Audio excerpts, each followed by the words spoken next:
I'm joined by Director of Strategic Analysis Australia, former Deputy Secretary for Strategy in our Defence Department, Peta Jennings. Well, Peta, thank you for your time. We know Israel's at war with Hamas in Gaza in the south. It's fending off daily attacks from Hezbollah in the north. Now, Iran. This has got to be the darkest couple of days for Israel in its history. How likely is conflict with Iran? I think direct conflict with Iran is not highly likely, Peter.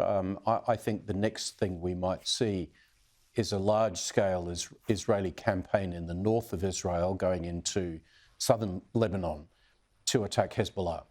And the main reason for that is that Israel is justifiably fearful of Hezbollah being able to do on a much larger scale what Hamas did down in the south in Gaza on October 7 by coming across the fence to attack Israelis.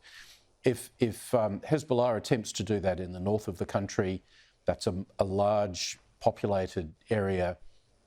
It really does present an existential threat to the future security of Israel. And I think even as we speak, Israel is taking steps to at least give themselves the ability to launch a significant military campaign into southern Lebanon. That's what I would expect to see next. People were quick around the world to condemn Iran, but basically almost sit on Israel in terms of any retaliatory response. Our PM, condemned the Iranian attack, but refused to say whether he stood with Israel on it or not. President Biden said, yes, there's solidarity for Israel, but he didn't want a response from Israel back to Iran. Now, we can understand why. No one wants a third world war. But Israel doesn't seem to get the leeway to retaliate that other nations do when they are attacked.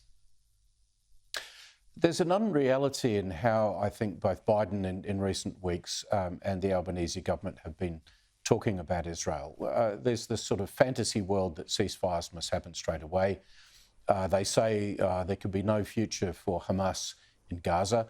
But the only way Hamas is not going to have a future in Gaza is if the Israeli Defence Force defeats them in battle. Hamas is not going to give up its military capabilities, and nor is Hezbollah in Lebanon. So it's all very well for, left-centre governments to sort of talk about the importance of peace and the value of restraint, but they really need to focus on the reality of what's going on in the Middle East, and that is Israel is fighting for its life. And it will continue to do so, whether Australian governments like that or not. Israel is going to force military solutions because they have no other choice, and because Iran will keep pushing Hamas and Hezbollah to do their dirty work for them in attacking Israel.